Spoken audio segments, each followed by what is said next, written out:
a ver si se sigue viendo de la misma forma. ¿Ahí qué tal?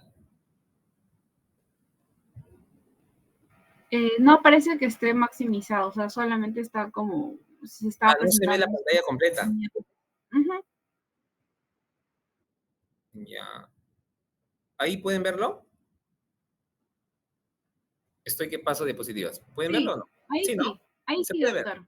Ya, listo. Entonces yo creo que lo hacemos así, ¿ya? Primero que nada, saludar a todos los presentes. Soy el doctor Fabio Tito, cirujano plástico, encargado de la docencia en cirugía plástica aquí en la sede del hospital del Instituto Nacional de Salud del Niño de San Borja. Ya los grupos o el primer grupo que está rotando con nosotros ha tenido la oportunidad de ver lo que vamos a hablar, de lo que vamos a hablar.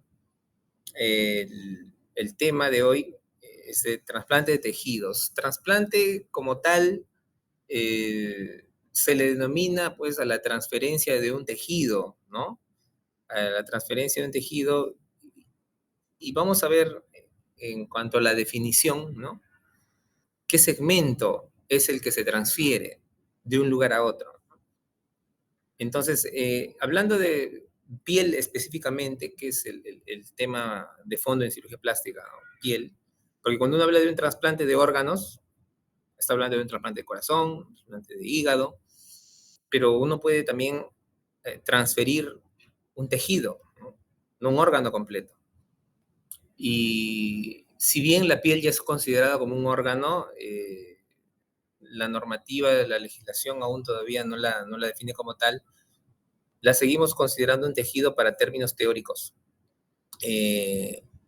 Y su transferencia, la transferencia de un segmento de piel, es lo que va a definir el injerto de piel. Entonces, es un segmento de epidermis y dermis, que son partes de la piel, que se separan de una región de superficie corporal, privándola completamente de su aporte sanguíneo, para ser transferida a otra zona llamada receptora.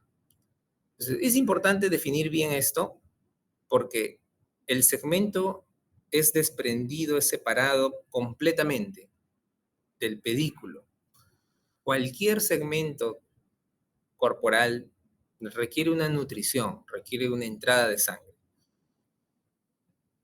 Pero el injerto de piel, que es el segmento de una porción de la piel que se priva por completo de este aporte sanguíneo, de este pedículo vascular, es el que es transferido a otra zona receptora. Entonces, esa transferencia es lo que simula mucho el trasplante de un órgano. Por eso es que la clase, ¿no?, tiene esta denominación de origen, esta denominación inicial. Entonces, para esto hay que recordar mucho de la anatomía de la piel. Más que valores, hay que recordar los segmentos. Todos recordamos que en histología la piel tiene 3 capas, ¿no? La epidermis, la dermis y la hipodermis, ¿no? La epidermis con sus características, la más importante, aparte de que es avascular, es de que en la epidermis se encuentran los queratinocitos, que son las células que en las distintas capas se van reproduciendo, ¿no?, hasta llegar al estrato final, en donde están los residuos de estas células. Entonces, importante porque la reproducción de la piel o la regeneración de la piel se da a partir de los queratinocitos. No existen otras células que reproduzcan o que regeneren el epitelio. Estos queratinocitos que están en la membrana basal en un inicio son los que van a repoblar la zona cuando hay heridas superficiales, ¿no?, que sanan por sí solas. La dermis es la segunda capa y esta dermis tiene la característica principal de tener anexos cutáneos, ¿ya? Aparte de que, por supuesto, proviene del mesodermo, hay 2 tipos de dermis, ¿no? La papilar, que es la primera, la más superficial, y la reticular, que es la más profunda. La dermis tiene anexos cutáneos.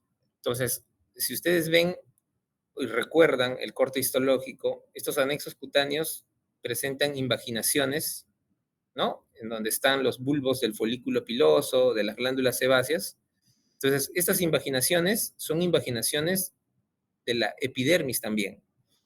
Y estas invaginaciones de la epidermis que se encuentran dentro de la dermis van a representar la reserva cutánea para que todas las lesiones superficiales sanen por sí solas, reepitelicen. Es importante, ¿por qué? Porque cuando hay una lesión superficial, a partir de aquí los queratinocitos van a empezar a poblar toda la superficie y van a regenerar la piel, ¿ya? Entonces es importante. Además que en la dermis se encuentran las fibras elásticas que le dan las características de elasticidad a la piel. Hay que saber, aparte de que histológicamente en piel hay dermis, hay epidermis, también hay hipodermis, que es el tejido celular subcutáneo. La piel tiene funciones, ¿ya? Son múltiples las funciones de la piel. En la práctica siempre hacemos el ejercicio de recordar estas funciones porque cuando hay ausencia de piel, estas funciones se pierden. Y sobre todo en el quemado es importante, y siempre a los chicos cuando entramos a quirófano se lo mencionamos, el paciente quemado, el paciente es un paciente que pierde las funciones de la piel normal, pierde la cobertura cutánea. Y por lo tanto, si uno recuerda estas funciones, uno podrá saber fisiopatológicamente qué es lo que puede tener el paciente con una condición de quemadura extensa. La barrera contra infecciones es importante, la función de barrera. Así que si pierde uno la piel, pues los gérmenes pueden ingresar con mayor facilidad. Conservación de fluidos también. La impermeabilidad es una función importante. Si uno retira un segmento de piel o pierde un segmento de piel, va a transudar líquidos, va a haber pérdidas insensibles de líquidos por ahí que van a representar una importancia cuando el área expuesta sea considerable, ¿no? Un gran quemado va a perder un montón de fluidos a través de las heridas. Entonces se hace relevante esta función ahí. Regulación térmica también. Los quemados no regulan temperatura, los grandes quemados, debido a la pérdida de piel. Esto hace que vayan a la hipotermia con mucha facilidad. Y los quirófanos tienen que ser especiales para estos pacientes. No pueden entrar en un quirófano frío, común, en donde si ustedes que ya vienen entrando a quirófanos deben saber que para mantenimiento de los equipos, todos los quirófanos tienen aire acondicionado. Pero la sala de operaciones de un paciente quemado no puede tener aire acondicionado. ¿Por qué? Porque el paciente no tiene piel. Y al no tenerla, no regula la temperatura y va a la hipotermia con facilidad. ¿Y qué pasa cuando un paciente llega a la hipotermia? Sangra. Y el sangrado es severo. Y descompensa y puede morir el paciente solo por eso. Entonces, es importante que en la sala de operaciones, para el paciente quemado, la temperatura se regule y en vez de tener aire acondicionado, tenga calefacción. Los fluidos a utilizar en un paciente quemado son fluidos precalentados, tibios.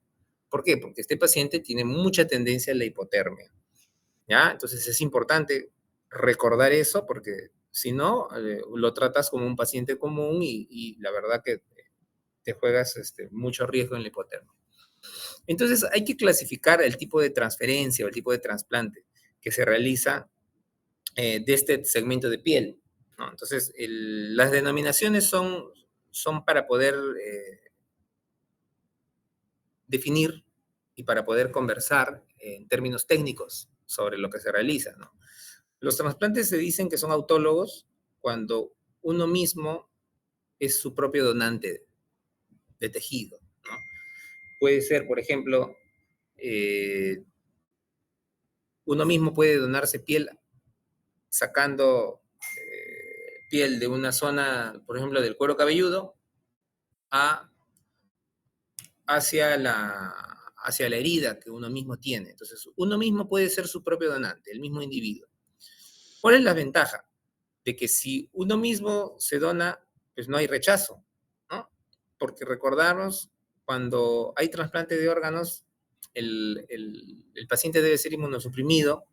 ¿Por qué? Porque las células tienen complejo mayor de histocompatibilidad y hay rechazo hay una reacción del cuerpo, ¿no? Cuando entra un agente extraño, hay una reacción del cuerpo, de las células, y son rechazadas si es que son de otra persona. Pero cuando uno mismo sirve de donante, esto ya no ocurre, ¿no? Entonces, el injerto autólogo es algo muy usado, es algo que cuando uno se transfiere a sí mismo un tejido de una parte del cuerpo a otra, va a durar para siempre sin ningún tipo de inconveniente. Entonces, cuando pasa eso, la denominación que se le da a este tipo de transferencia es autóloga, ¿no? Se entiende por el mismo término. Homólogo quiere decir que se transfiere, pero de otra parte, ¿ya? Se transfiere de otro ser. Un ser humano también, pero no es el mismo paciente, ¿no? Entonces, por ejemplo, puede uno recibir piel de un cadáver, puede uno recibir piel de otra persona, ya vamos a ver cómo, pero es la misma especie, es otro humano. El un término similar también es el alotrasplante. El alotrasplante o aloinjerto se usan de forma similar, ¿no? O injerto homólogo, son sinónimos. El injerto heterólogo es otro término también muy usado, que se usa cuando la piel, ¿no? O el tejido proviene de otra especie. Por ejemplo, en pacientes con quemaduras, se utiliza mucho la piel de cerdo. La piel porcina ya viene elaborada por el banco de tejidos, nos la proporciona para poder cubrir temporalmente las heridas. Y el término que se le da a este tipo de injertos es injertos heterólogos, ¿no? O seno-injerto, porque proviene pues del cerdo, que es un animal, es otra especie, y por supuesto sí es susceptible de rechazo, así como el injerto homólogo. No van a durar para siempre, ¿ya? El isotrasplante es algo que no se ve en la práctica, pero que es un concepto teórico, cuando el donante es alguien cromosómicamente igual, ¿no? ¿Quién es cromosómicamente igual a uno? Pues el gemelo univitelino, que en verdad no es algo muy común, ¿no? No es muy común ver, no he tenido la oportunidad de ver hasta ahora uno, pero es un concepto teórico que teóricamente pues se, se podría dar, ¿no? En términos de... Entonces, el injerto, ¿no? El injerto, este segmento de tejido, es transferido de una zona donante a una zona receptora. Ese es el concepto que debemos tener. Es separado por completo de su fuente original de irrigación. La fuente de irrigación de un tejido se le denomina pedículo, ¿ya? El pedículo vascular para un tejido es importante porque lo nutre. En este caso, el injerto es separado por completo del pedículo, ¿ya? ¿Y de dónde se va a nutrir? Bueno, va a adquirir un nuevo suministro sanguíneo. ¿Por qué ponemos esta imagen? Porque en cirugía plástica los injertos se realizan todos los días, ¿ya? Si bien el injerto de piel es algo muy hospitalario, el injerto de grasa es algo muy comercial y de repente es algo que ustedes han escuchado más que el injerto de piel propiamente dicho, ¿no? Y el injerto de grasa es algo que muchos escuchan, ¿no? Mujeres que se pueden, u hombres que se pueden realizar una lipoescultura, se extrae la grasa de una zona abdominal o de una zona lumbar y se transfiere hacia una zona receptora, en este caso serían los glúteos. Se separa por completo de su fuente original, por supuesto, se separa de su fuente de irrigación, que está en el abdomen, ¿no? Se desprende por completo de su irrigación, y el nuevo suministro sanguíneo va a estar dado por los vasos que se encuentran en los glúteos, ¿no? Entonces, en este caso, el tejido que se transfiere es graso, ¿no? Entonces, tú transfieres un tejido, puedes transferir grasa, puedes transferir piel, puedes transferir tendones, puedes transferir nervios, puedes transferir huesos. Entonces, cartílagos, todos los tejidos son transferibles, o casi todos son transferibles. ¿De qué depende mucho? De uno, de dónde lo saques, y dos, dónde lo pongas. Todos tienen la misma definición. Es un segmento de tejido que se transfiere de una zona donante a una receptora, sin pedículo vascular, sin aporte sanguíneo. Entonces, eso define un injerto.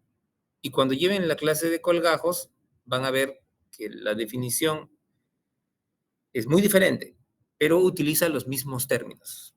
¿Ya? Así que quédense por ahora con la definición de injerto, que es un segmento de tejido transferido de una zona donante a una receptora, separado de su irrigación, sin pedículo, y vivirá de un nuevo aporte sanguíneo, ¿no? ¿Cómo clasificamos estos injertos? ¿No? Ya que ya sabemos que es un injerto, lo podemos clasificar según su composición.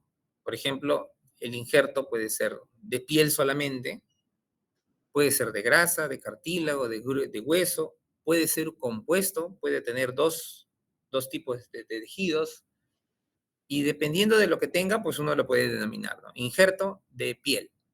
Está resaltado porque es el injerto por excelencia, el injerto que en cirugía plástica se usa de forma hospitalaria mucho, de muchas formas, sobre todo para cubrir grandes heridas, ¿no? ¿Y cómo se clasifica este injerto de piel? Bueno, hay dos grandes grupos. Cuando uno entra injerto de piel, los dos grandes grupos son piel parcial y piel total. ¿Qué es parcial y qué es total? Como recordamos, el corte histológico siempre, hay que recordar el corte histológico, la piel tiene capas, ¿no? Epidermis, dermis y la hipodermis, que no está considerada para la definición de injerto. Cuando uno saca dermis por completo, perdón, epidermis por completo y parte de dermis, el injerto se denomina de espesor parcial, o también de una forma más contraída, ¿no? Injerto de piel parcial.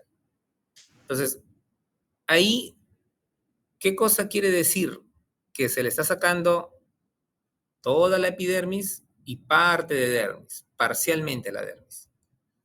Entonces, ¿y cuál es la importancia de que sea solamente una parte de la dermis? Que está dejando una parte de dermis en el lecho donante para que pueda regenerar. Eso ya lo vamos a ver después, ¿no? ¿Y cómo es el injerto de piel total? El injerto de piel total saca toda la epidermis y también saca toda la dermis. No deja nada de dermis. Por lo tanto, no deja ningún tipo de anexo cutáneo para que la piel pueda regenerar. Como mencionamos al inicio, las heridas, ¿de dónde regeneran? De la reserva cutánea, ¿no? Esta base de los folículos pilosos contienen queratinocitos, ¿no? De la invaginación que tienen. Contienen queratinocitos que repoblan toda la herida y pueden regenerar una lesión, ¿no? Entonces, si uno saca solo una parte de dermis, deja esta reserva cutánea para que se sanen las heridas y por lo tanto digamos, es una herida que no deja, no representa un problema para el cierre, porque va a cerrar por segunda intención solo. En cambio, los injertos de piel total, sí, uno mismo tiene que cerrarlo. ¿Por qué? Porque si no, nunca va a sanar. Estoy sacando toda la dermis, no estoy dejando nada de folículos, nada de dermis y por supuesto nada de epidermis. Y por lo tanto esta herida no va a sanar por sí sola, va a tener que cerrar por primera intención. Uno mismo la tiene que suturar. Entonces los cierres de cada una de estas heridas que quedan después de que son retiradas de su zona son diferentes, ¿no? El injerto de piel parcial deja una herida que sana sola y el injerto de piel total no. Tiene que ser cerrada con suturas por uno mismo. Cada uno de ellos tiene características diferentes, que son preguntas de examen, ¿no? ¿En qué se diferencia una de la otra? A veces uno los memoriza, pero en verdad yo les recomiendo que tienen que razonarlas. Razonarlas principalmente pensando en qué cosa contiene un injerto de piel, ¿no? ¿Qué cosa hay en la dermis? Porque en uno saco una parte de dermis y en el otro saco toda la dermis. Por lo tanto, La dermis representa la diferencia entre ambas. Y el hecho de que uno tenga toda la dermis y el otro tenga una parte de la dermis y saber qué funciones tiene esa dermis, me va a dar todas las diferencias, los pros y contras de cada uno. El injerto de piel parcial, como saco solo una parte de dermis, también yo puedo sacar una parte delgada, una parte mediana o una parte gruesa. Y acá están los tamaños, ¿no? De 0.15 a 0.30, de 30 a 45 y de 0.45 a 0.60 milímetros. Entonces, estos injertos son tomados con un aparato especial, ya lo van a ver más adelante en la foto, y uno puede graduar el espesor, a tomar, ¿no? Puede ser un injerto bien delgadito, ¿no? Saca solamente la parte superficial de la dermis, un injerto más gruesito, saca la parte intermedia, y otro injerto saca una parte más gruesa, pero siempre siendo de forma parcial, dejando folículos. Cuando uno saca todo el folículo, toda la dermis ya se vuelve de piel total y eso sí ya tiene que cerrarse por suturas, ¿no? Y el espesor es de 0.6 milímetros en adelante, ¿no? 0.60. ¿Qué indicaciones tiene? Como cualquier método terapéutico, como cualquier forma terapéutica de opción reconstructiva, en este caso quirúrgica, tiene indicaciones y contraindicaciones, ¿no? Entonces, ¿qué indicaciones tiene un injerto? Una herida abierta con lecho viable. Herida abierta, suena redundante, ¿no? Pero las heridas, como tal, cuando uno aborda el cierre o la reconstrucción, eh, tiene pasos. Nosotros lo valoramos bajo una escalera reconstructiva, algo similar a una escala del dolor en farmacología. Hay una escalera reconstructiva en donde las opciones quirúrgicas van de lo más simple a lo más complejo y los injertos forman parte de un peldaño de ese escalón, de esa escalera. Necesitamos un lecho viable. ¿Por qué? Porque si la lesión no tiene tejido vital, con buena circulación, limpio, el injerto que uno coloque no va a sobrevivir. Imaginen que no tiene, no, o sea, por definición, estos injertos no tienen un aporte vascular directo. Así que van a vivir de lo que el lecho receptor les pueda aportar. ¿Sobre qué cosa podemos poner un injerto? Sobre dermis, sobre grasa, sobre fascia, músculo, peritoneo. Puede haber algunas vísceras, pero no es lo ideal.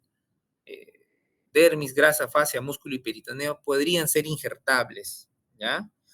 Eh, ¿Qué cosa no se injerta? Pues lo que no está acá en esta lámina, ¿no? Que van a verlo en la siguiente. Y debe haber limpieza en la herida, ¿no? Debe estar limpia. El conteo bacteriano, menos de 10 a las 5 bacterias por gramo de tejido. Hacen una herida sin infección. ¿Y qué cosa no se puede injertar? Tejido necrótico. Si yo pongo mi injerto sobre una piel o un tejido necrosado, no va a vivir, no le va a aportar nada de sangre. Un lecho infectado, también, ¿no? Sangrado persistente, por supuesto. Hay tanto sangrado que los hematomas no van a dejar que viva mi injerto. Es muy lábil. Al no tener una irrigación propia y depender tanto del lecho receptor, hace que sea muy susceptible a necrosarse. Así que para poder colocar un injerto, deben haber las condiciones completas. Los cartílagos y los tendones y los huesos, por lo general, cuando se exponen en una lesión, no tienen cobertura. O sea, no tienen periósteo, no tienen paratendón o no tienen pericondrio, que son la cobertura habitual de un hueso, de un tendón o de un cartílago. Entonces, estos tejidos nobles, llamados así de una forma coloquial, estos tejidos nobles son muy susceptibles de contaminarse rápido y de necrosarse si no son cubiertos adecuadamente. Entonces, por ejemplo, en este caso, hay un cráneo expuesto que si uno le pone un injerto de piel, el injerto va a vivir sobre este tejido de granulación, ¿no? Este tejido rojo, vital, consangrado. Pero sobre este hueso, no. Este hueso no es tributario de colocar, no es tributario de un injerto de piel. Es insuficiente. Aparte que es una cobertura muy delgada, ya lo van a ver en las imágenes de qué grosores, o sea, ya ven por definición, son milímetros. Son segmentos de milímetros de espesor. No es suficiente para cubrir adecuadamente un hueso. el hueso no le va a aportar ningún tipo de irrigación. Así que la piel que se coloque sobre ese hueso simplemente se va a morir, no va a recibir ningún tipo de irrigación. Diferente a que si fuese este tejido rojo, ¿no? Este tejido de granulación sí es un buen lecho receptor, entonces aquí sí viviría un injerto de piel. Entonces ahí ustedes ven y comparan las indicaciones para colocar un injerto y las contraindicaciones. Cuando está contraindicado hacer un injerto, pues tengo que pensar en hacer otra cosa, ¿no? ¿Y qué cosa haría?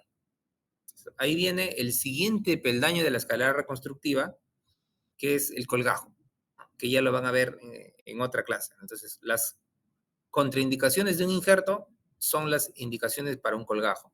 En forma general, por supuesto, tiene también, no tiene que haber necrosis en ningún lado, no tiene que haber infección en ningún caso, pero sí las superficies que pueden recibir un tejido sí son diferentes. ¿Y de dónde puedo sacar? ¿De dónde puedo sacar piel? ¿No? Ya sé dónde puedo colocar, ¿no? Pero ¿y de dónde puedo sacar? De cualquier parte del cuerpo. ¿Ya? Dependerá mucho si es de espesor parcial o de espesor total. ¿Por qué? Porque son diferentes, ¿no? El espesor parcial, como su nombre lo dice, me va a dejar parte de dermis y la herida va a sanar sola. Entonces yo puedo sacar de la espalda, del pecho, del abdomen, de los brazos, de los muslos, de cualquier parte del cuerpo, saco un segmento de piel que va a sanar solo, cuya herida va a sanar sola, puedo sacar grandes cantidades. Entonces, el quemado, de preferencia, utiliza este tipo de pieles porque puedo cubrir grandes quemaduras, ¿no? Con este tipo de injertos, ya que van a sanar sus zonas donantes de forma espontánea.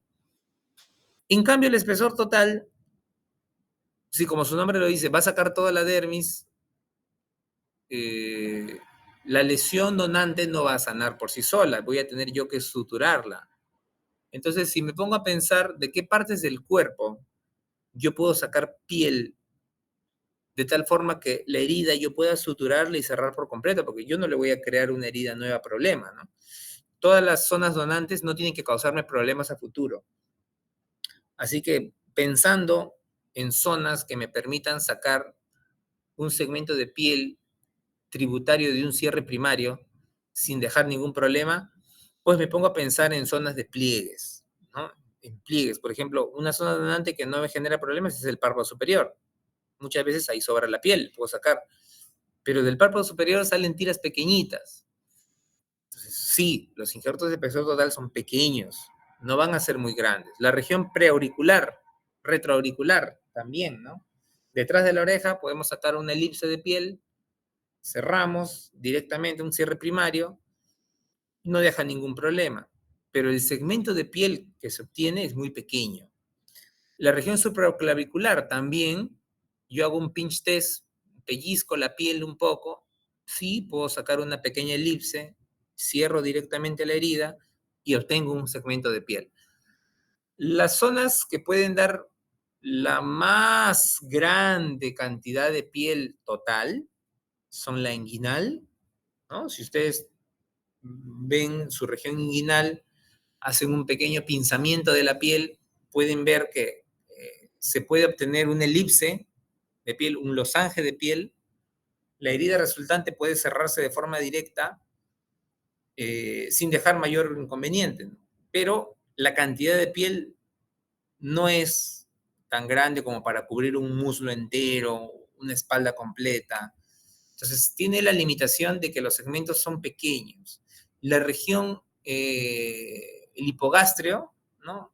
La región suprapúbica también es una zona que puede donarse, te deja una cicatriz tipo cesárea y es quizás la zona más grande que puede uno sacar un espesor total, ¿no? Pero en general son pieles gruesas, sí, pero que no son muy extensas. Por lo tanto, uno debe seleccionar muy bien para qué zonas voy a utilizar esta piel, ¿no?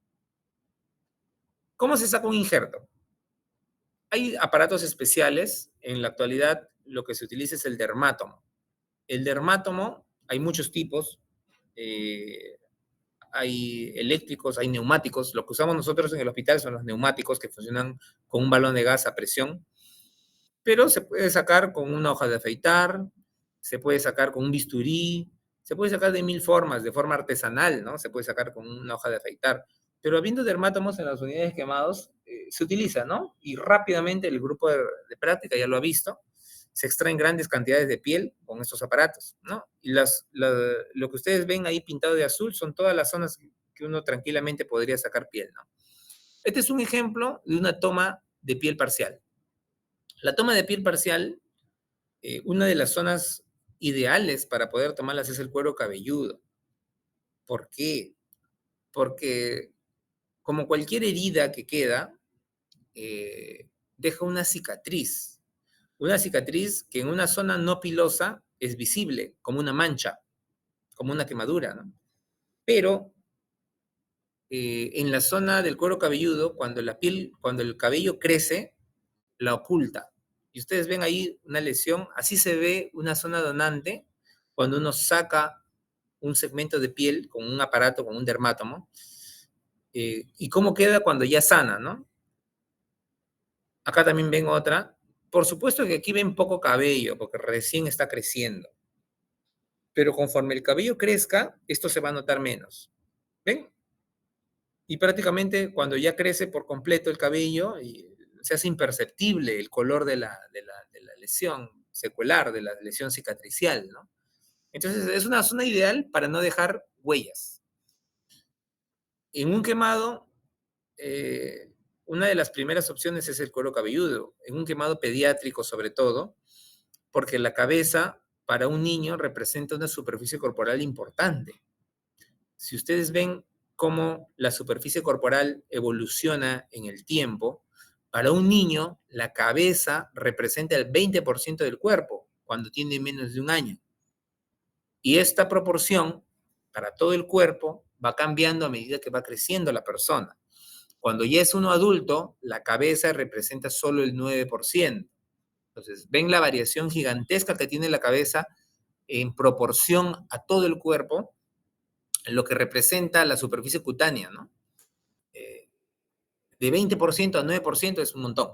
Entonces, se puede extraer grandes cantidades de piel eh, que después no van a dejar una huella visible, ¿no? En un niño, ¿no? Por ejemplo, aquí sacaron este nebus de la pierna, cuando lo retiran, queda así, ¿no? Toda la fascia, ¿no? La fascia de los compartimentos musculares quedan expuestas y después se le coloca el injerto de piel, ¿no?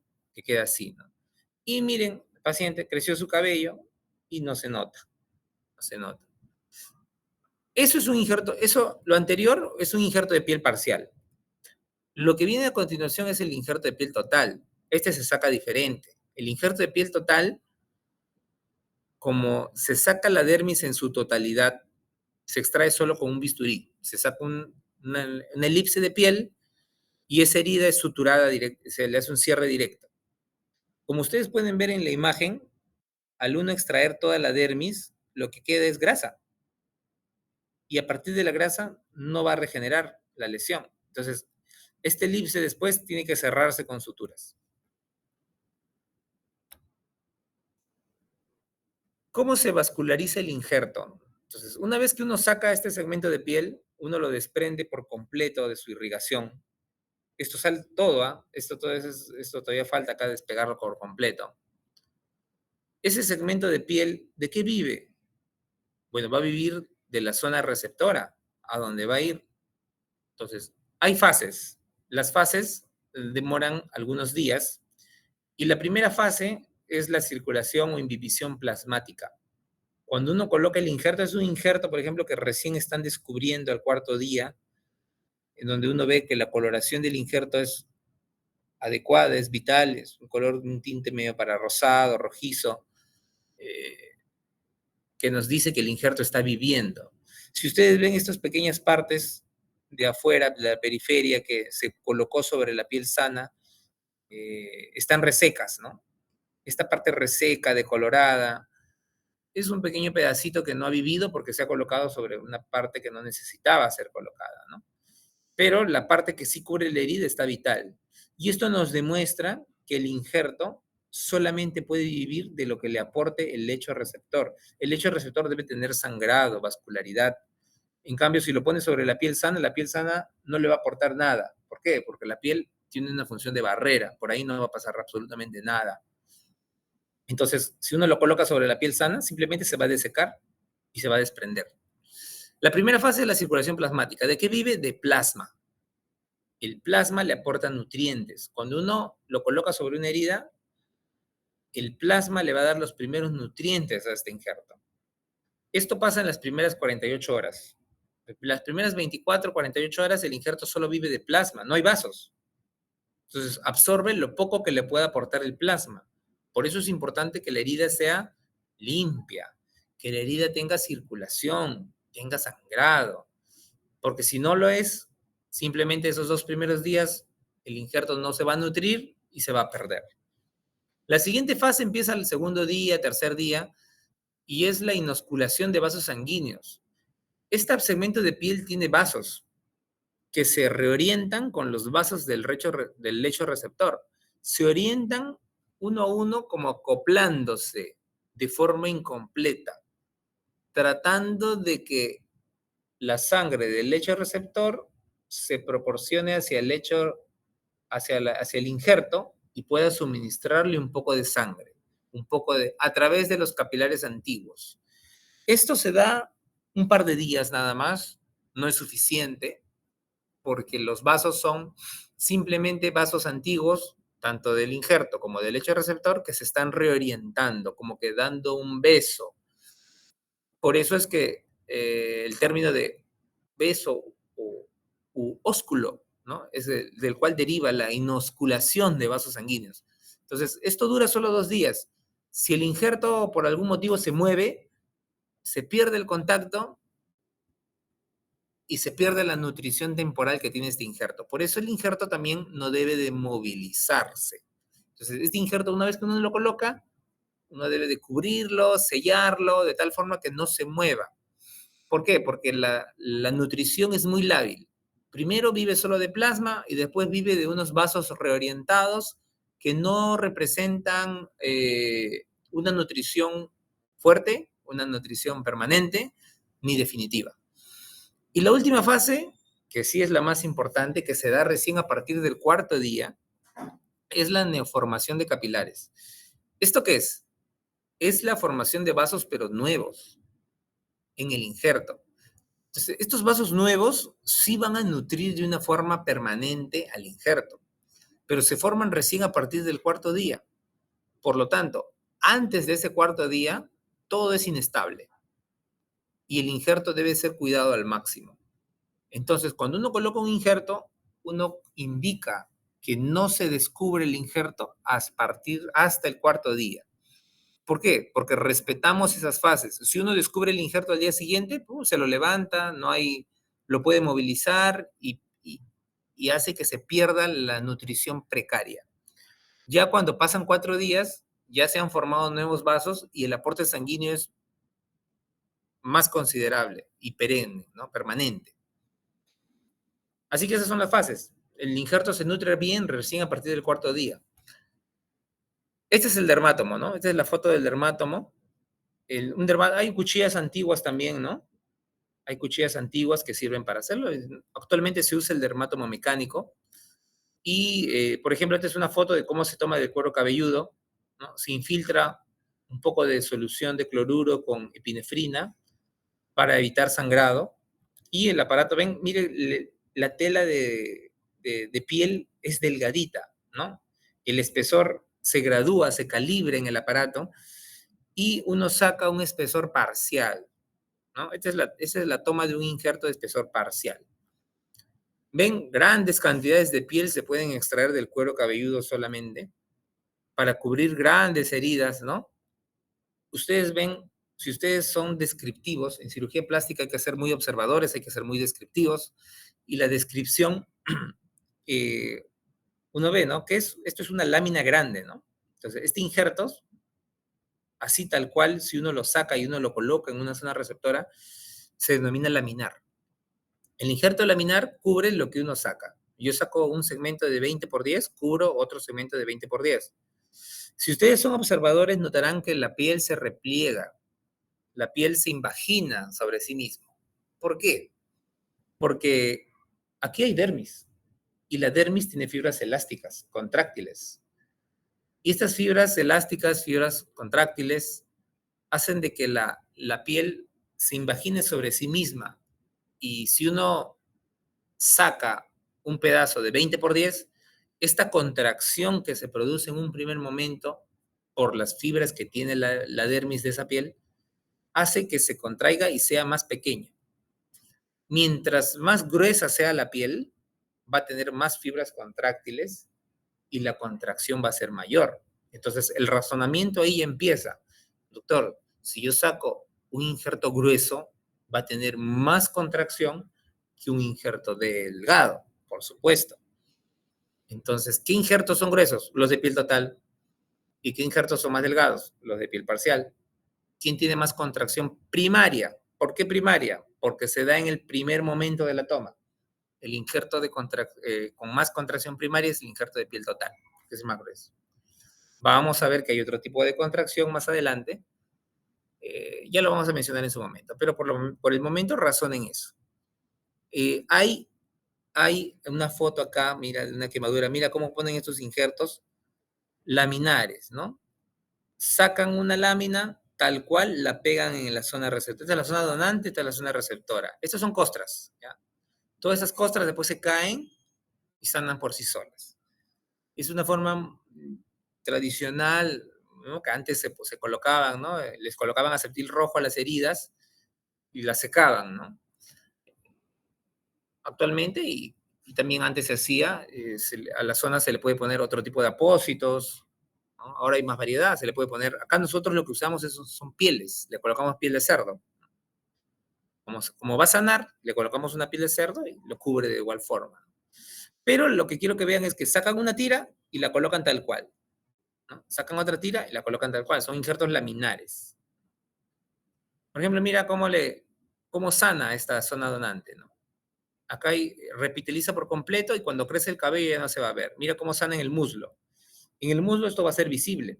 Entonces, muchas veces por eso el cuero cabelludo es mejor. Un repaso de las fases de nutrición, ¿no? La imbibición plasmática, la inosculación y el prendimiento, ¿no? La neovascularización. Hay un término que se utiliza mucho en injertos de piel, ¿no? Se dice que el injerto está adherido mientras su nutrición no sea definitiva. La adherencia, la adherencia simplemente es cuando uno coloca el injerto y está sobre la herida, no está adherida, ¿no?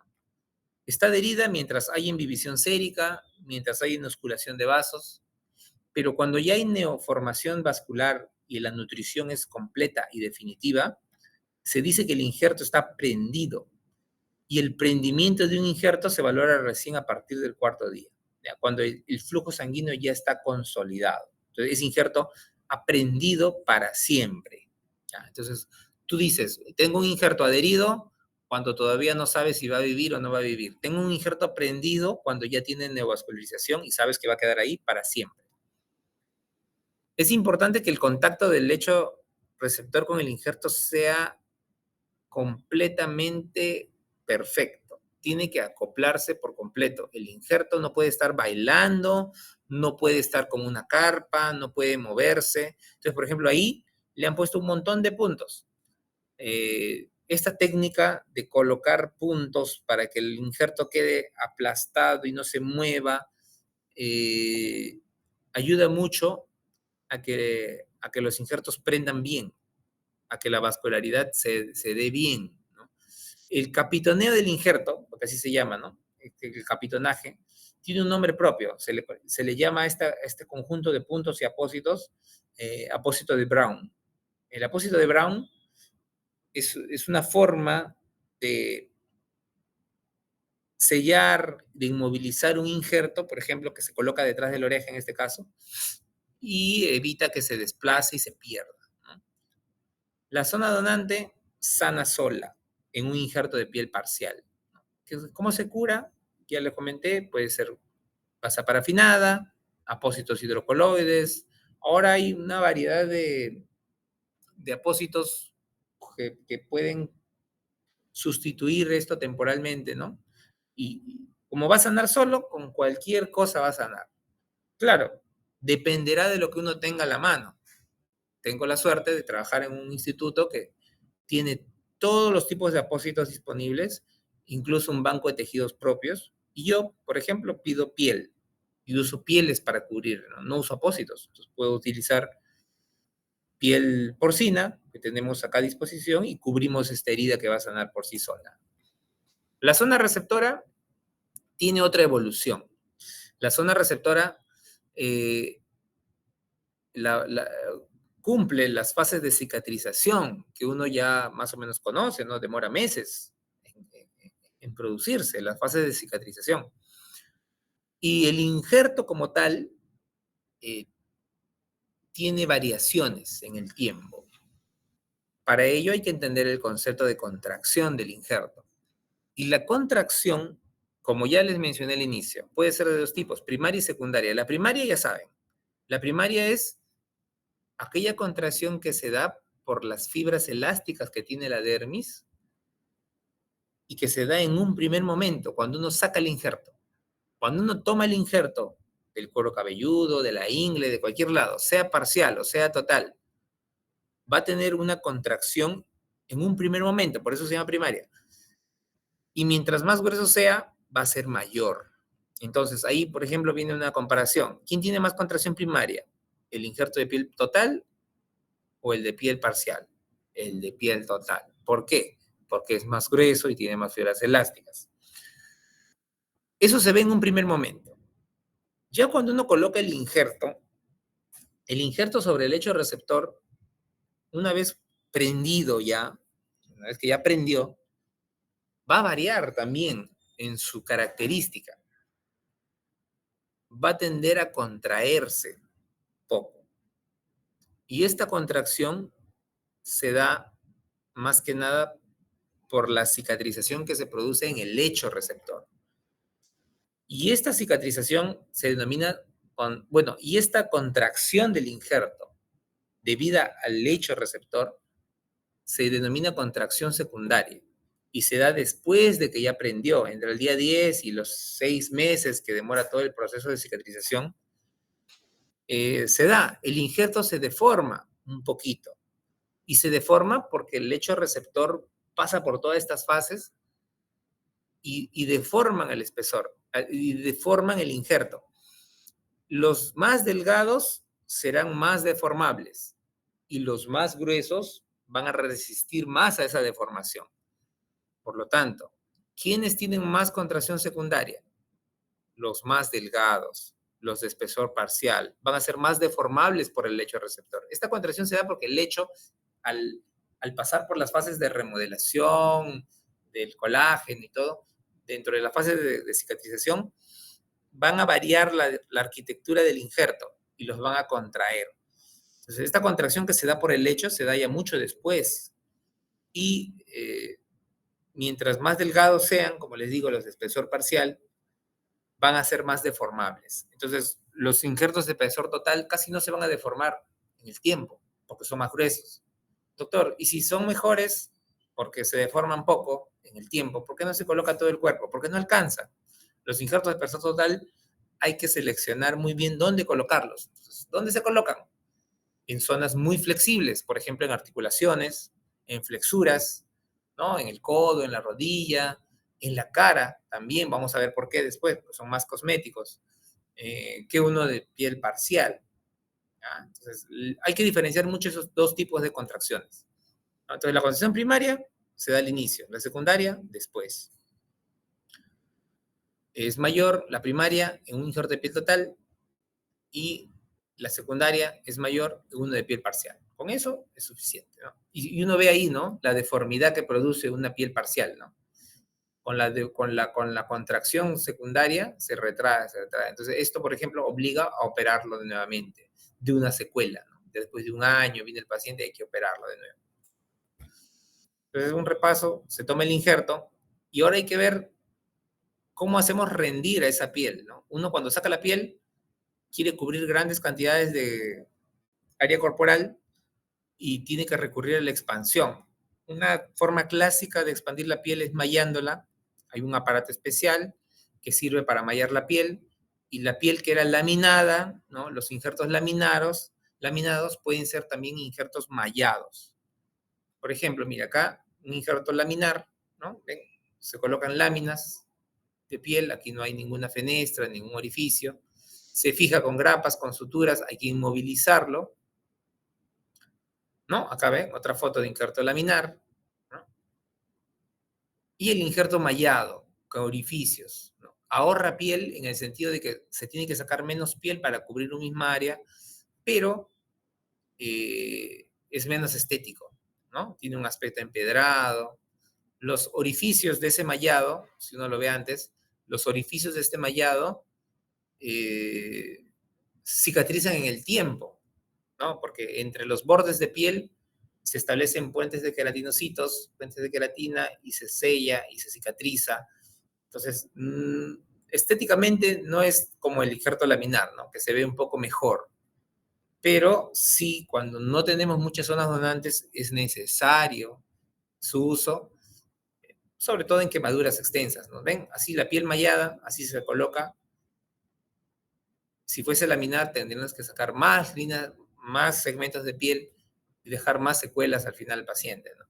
Entonces, bien, a la larga, mira cómo se ve un injerto mallado, ¿no? Tiene ese aspecto un poco no tan estético, ¿no? Pero el injerto, en general, es sencillo, ¿no? No es tan complejo desde el punto de vista técnico, sí es un poco desgastante físicamente por el hecho de que, si bien no representa una cirugía muy compleja, sí representa toda una movilización de personal por el paciente crítico que es, ¿no? Lo que representa críticamente el paciente. Pero en cuanto a técnica quirúrgica, no es tan complejo. Por eso es uno de los primeros peldaños de la escalera reconstructiva. Permite cobertura de efectos amplios, sobre todo en quemaduras, y las zonas donantes cierran por sí solas. Como mencionamos, hay rechazo de injertos, pero cuando el injerto es de uno mismo, cuando uno mismo es un donante, esto se evita. ¿Cuándo se da un rechazo de injerto? Cuando yo recibo piel de otra persona o de un animal. Entonces, ahí sí hay rechazo, pero si no, no. ¿Y el injerto de piel total qué ventajas tiene? Si es muy pequeño, no me va a aportar mucha cobertura, pues a la larga no cambian mucho de color. Los injertos de piel parcial se tienden a pigmentar bastante. En cambio, el de piel total se pigmenta, pero mantiene el mejor su color original. Eh, puede transferirse injertos de piel con folículos. Si necesito, por ejemplo, injertar una ceja, si yo le pongo un injerto de piel a la ceja, no va a tener pelo. Pero si yo eh, injerto un injerto de piel total, de zona pilosa, ¿no? Por ejemplo, de zona retroauricular, saco una pequeña losaje de pelo, ¿no? De pelo. Puedo obtener piel con pelo. ¿Por qué? Porque estoy sacando toda la dermis, un piel total, y van a funcionar en la zona receptora de la misma manera. Claro que las características van a ser diferentes. La piel de la ceja no es igual a la piel del cuero cabelludo, se buscará una zona parecida, pero en reconstrucción uno trata de colocar lo más similar posible. ¿Se recupera la sensibilidad en un injerto? Sí, de forma parcial, pero demora meses. ¿Ya? Toda la sensibilidad puede recuperarse, pero parcialmente, y es un proceso muy lento, hasta un año puede demorar. No tenemos mucha piel total, ¿no? Así que la disponibilidad es muy limitada. No hay muchas zonas en las cuales uno pueda sacar pieles así, ¿no? Como elipses, y cerrarla directamente. Pero es más cosmético y sirve mucho, por ejemplo, en cara, ¿no? Mire, esa es una lesión en nariz, ¿no? Se retiró y se le colocó un injerto de piel total, ¿no? Ese es el apósito de Brown, que les dije, ¿no? Que se le ata unas gasas ahí, ¿no? Para que no se mueva. Y miren cómo prende el injerto, ¿no? Las características son muy parecidas a la de la zona receptora. Así que, esta es, por ejemplo, una toma de piel total de zona suprapúbica, ¿no? Que es quizás la más grande del cuerpo, ¿no? La siguiente es la ingle, en segundo lugar. Después no hay zonas más grandes que puedan darnos una piel así, ¿no? Te dejan una cicatriz como de cesárea, ¿no? Esta es la ingle, otra vez, ¿no? Mire cómo cierra con una cesárea, ¿no? Y mire esta piel. Pero con esto podré cubrir de repente un dorso de mano, nada más, ¿no? Dedos, pero no puedo cubrir grandes áreas, así que uno debe seleccionar muy bien. Por ejemplo, el cuello. Los cuellos quemados, por lo general, tienden a retraer. Entonces, cuando uno quirúrgicamente lo abre, tiene que ponerle una nueva piel. Entonces, yo me pongo a pensar, en este cuello que tiende a retraerse, yo necesito movilidad máxima. Tengo que darle una piel que no se retraiga en el tiempo, que resista la deformidad, que tenga menor contracción secundaria. Entonces, de elección, piel total, ¿no? Se le saca del hipogastria porque es la más grande que podemos sacar y se le coloca ahí. Uno debe tener en mente qué zonas donantes puede tener, retroauricular, supraclavicular, ¿no? Deben de ser fáciles de cerrar por primera intención y se le saca como un losaje de piel, ¿no? Y se coloca en la zona receptora. También es fácil sacarlo, ¿ya? No es muy complejo y sirve mucho para defectos pequeños. Pero, como les dije, no hay muchas zonas donantes. Este cuadro resume todo lo que les he dicho, ¿ya? Es un resumen. Si hablamos solo de piel parcial, la piel total es casi la contraparte. Pues una piel delgada, piel parcial, que sana sola, yo la puedo sacar de cualquier parte del cuerpo, puedo cubrir grandes áreas, su zona donante cierra sola, se puede mallar, una piel total no la puedo mallar porque es muy chiquita, o sea, muy gruesa. El mallado, cuando uno malla algo grueso, no es, los orificios no se abren por completo, en cambio algo delgado sí. Al ser más delgada, se nutre más fácil, por lo tanto la posibilidad de pérdida es menor.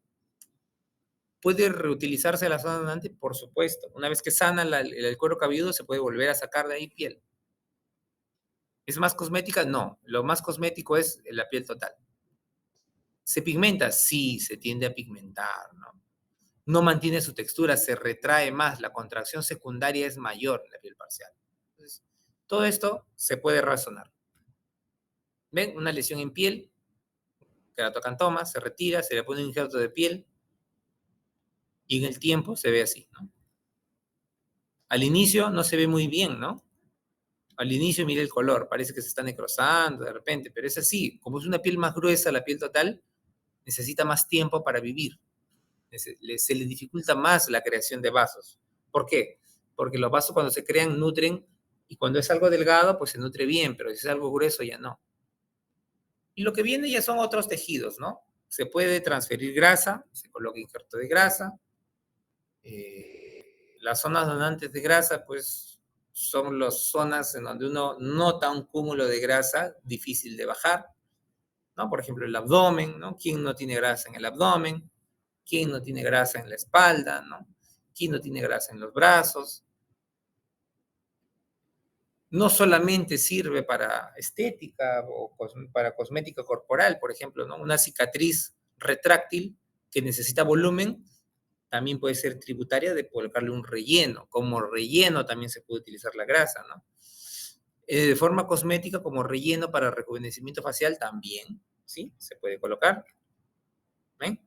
Las zonas, con el tiempo, la grasa de la cara se reabsorbe, entonces se puede reponer colocándole grasa nueva, ¿no? Grasa de la misma paciente. Cartílago, también. El cartílago sirve mucho, por ejemplo, para reconstrucción nasal. Necesitamos cartílago. ¿Y de dónde se puede extraer cartílago? Bueno, las zonas donantes de cartílago son el tabique nasal, la región retroauricular, la concha auricular, y si uno quiere grandes cantidades de cartílago, los cartílagos costales son de elección. ¿Ya? Entonces, son 3 zonas donantes de cartílago que ayudan mucho para poder reconstruir. Por ejemplo, ¿qué cosas reconstruimos? ¿Qué tejidos tienen cartílago? Las orejas, los párpados, ¿no? El tarso, las rinoplastías, porque las narices tienen cartílagos. Así que se puede colocar grandes cantidades de cartílago, ¿no? Por ejemplo, acá, mira, de la costilla estamos sacando un cartílago, se talla como si fuese, ¿no?, como una madera, se talla el cartílago, se pone en las zonas, en los pacientes con microtia que no tienen oreja, y se les reconstruye, ¿no? Se les crea una nueva oreja. Para las rinoplastías también, se le puede poner un pequeño poste ahí de cartílago y sirve para reconstruir. Hueso también, ¿no? Los huesos, por ejemplo, sirven para reconstrucción en calota, sirven también para reconstrucción en pacientes con fisura palatina, ¿no? El injerto ¿de dónde se puede sacar hueso? De cresta ilíaca, de escápula. Uno tiene que sacar hueso de donde no genere mayor daño, ¿no? O sea, yo no le voy a sacar, por ejemplo, un hueso importante al paciente y lo voy a dejar inválido, ¿no? Por lo que son las donantes de hueso tenemos, doctor. Ah, la cresta ilíaca. Tú le sacas un pedazo de cresta ilíaca y no pasa nada. Peroné. Te sacan un segmento de hueso de peroné, no pasa nada. ¿Por qué? Porque la estabilidad de la posición de pie es con la tibia. Es la que más juega en la articulación, no tanto el peroné. Uno puede prescindir de un segmento de peroné. ¿Ya? Así que, por ejemplo, son zonas donantes de hueso. La espina de la escápula también. Yo me saco un pedazo de espina de la escápula y no pasa nada. Un segmento de radio también. Sirven mucho como zonas donantes. ¿Ya? Entonces, vamos a ver que hueso también podemos transferir. Por ejemplo, la reconstrucción nasal, ¿no? Se le ponen pequeño pedazo de huesito, le han puesto acá, ¿no? Para reconstruir nasal. ¿Ven? Un injerto de hueso, le han puesto ahí. Actualmente no se utiliza mucho para nariz lo que es hueso. La nariz tiene dos partes, una ósea y una cartilaginosa. Se reconstruye prácticamente todo con cartílago costal, actualmente, ¿no? Así no se... Y el injerto compuesto, cuando uno, por ejemplo, saca dos cosas, ¿no? Por ejemplo, acá piel y cartílago, ¿no? Por ejemplo, mira, acá hay un cáncer de piel en la nariz, se saca y se le pone un injerto compuesto de oreja, ¿no? Se saca un pedacito de cartílago con piel juntos, una cuña, y se pone ahí para reemplazar, y pega muy bien, ¿no? No estoy pegando solo piel, no estoy pegando solo cartílago, estoy pegando piel y cartílago juntos. Y todo esto es autólogo, ¿no? Todo lo que hemos hablado es injertos autólogos. Uno mismo es su propio donante, uno mismo es su propio receptor. Pero, ¿qué pasa cuando uno se coloca un tejido de otra persona, a lo injerto, un tejido de un animal, es otra especie? Esto es rechazado. Por eso se les denominan sustitutos temporales de piel. Entonces, en general, cuando uno habla de coberturas o de reconstrucciones de tejidos, uno tiene que hablar de cobertura temporal y de cobertura definitiva. La cobertura definitiva es dado por los injertos autólogos, lo que va a quedar para siempre, y lo temporal por lo heterólogo o lo homólogo, lo que no va a durar para siempre, lo que va a ser rechazado. Entonces, ¿quién me da una piel parecida a la mía? Un cadáver, otro humano, ¿no? O un donante vivo también. Y puedo usarla temporalmente para cubrir una herida. Temporalmente, porque va a ser rechazada. Doctor, ¿y por qué no lo cubrimos temporalmente? Van a ver en la clase de quemaduras que una quemadura del 50% del cuerpo no puede ser cubierta en una sola operación. Si no puede ser cubierta en una sola operación, hay que cubrirla por partes. Y las partes que no son cubiertas se cubren con una piel temporal, que me la dan del banco de tejidos. Esa es la piel humana o la piel de cerdo. En otros países usan piel de tilapia. Aquí en Perú se usa piel de cerdo. Aquí en Perú usamos piel cadavérica, pero más piel de cerdo. ¿Por qué? Porque no hay muchos donantes de piel todavía. La legislación todavía no está tan regulada como para que cuando alguien fallece se le extraiga la piel como parte de como un órgano. En cambio, sí, cuando alguien fallece y su DNI dice, sí, dono mis órganos, le sacan el corazón, el pulmón, el riñón, le sacan todo lo que pueden, pero no le sacan la piel todavía. Cuando esto ya se regule, ya también la persona que fallece va a estar sin piel probablemente, ¿no? Y podamos nosotros recibirla en los bancos de tejidos y poder usarlas a nuestra disposición.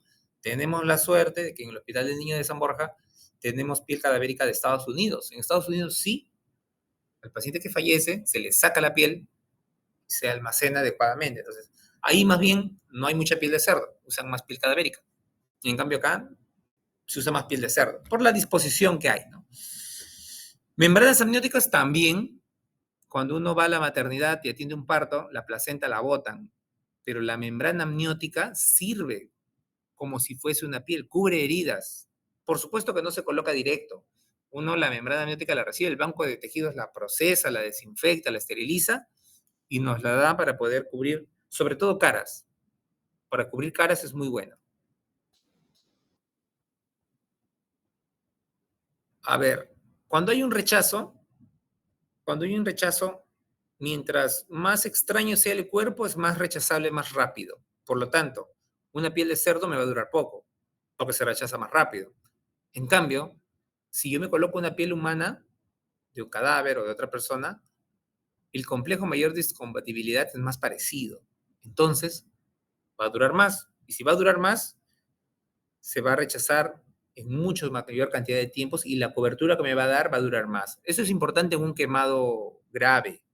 Los grandes quemados necesitan cubrirse por más tiempo.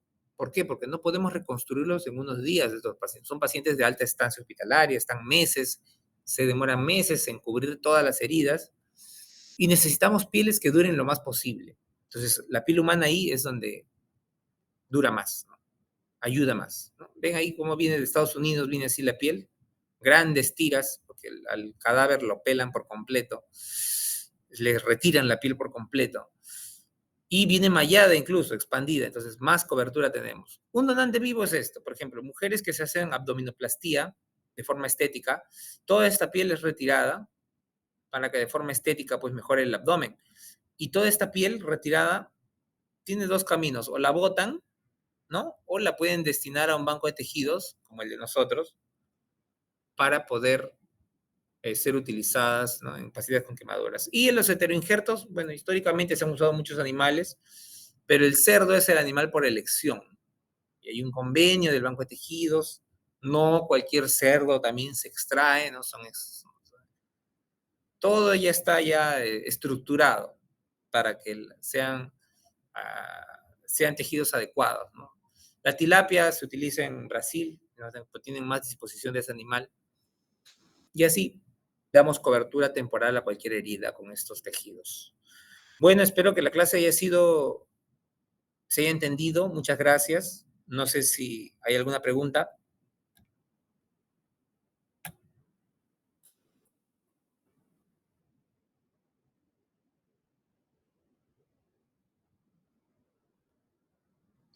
Sí, todos los dos se pueden fenestrar, pero la fenestra es hacerle solo huequitos con un bisturí. Cuando uno habla de fenestración de un injerto, es hacerle huequitos para que la sangre que se pueda acumular pueda salir por esos fenestras, por esos huequitos.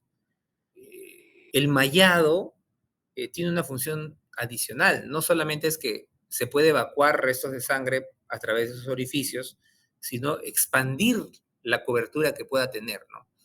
En quemado, sobre todo, cuando uno ve un paciente quemado, tiene poca piel sana para poder para poder sacar piel. Y la poca piel que uno puede extraer, tiene que hacerla rendir al máximo. Entonces, tenemos que recurrir a expansiones. Entonces, mallamos para poder ampliar la cobertura de piel, ¿no? Con un segmento determinado. La fenestra solamente tiene una función de drenaje. Y en un injerto de piel total, tiene esa misma función. En un injerto de piel parcial también. Pero si tú mallas algo, aparte de que los huequitos te sirven de drenaje, también puedes expandirlo. Una piel total no la puedes mallar, es muy gruesa. Si tú mallas eso, los huequitos no se van a abrir lo suficiente. Entonces no va a aparecer una malla, va a aparecer una fenestra nada más. Entonces no tiene sentido mallar algo tan grueso que no se va a expandir. Y además sabemos también que la piel total no tiene una función de cobertura extensa. Es simplemente para cubrir áreas importantes, áreas que requieren de mayor flexibilidad, ¿no? Entonces, sí, lo puedes fenestrar solo para que drene, ¿no? Cualquier sangre, ¿no? A ambas. No sé si eso responde a la pregunta. Otra pregunta, es un momento. ¿Se entendió todo?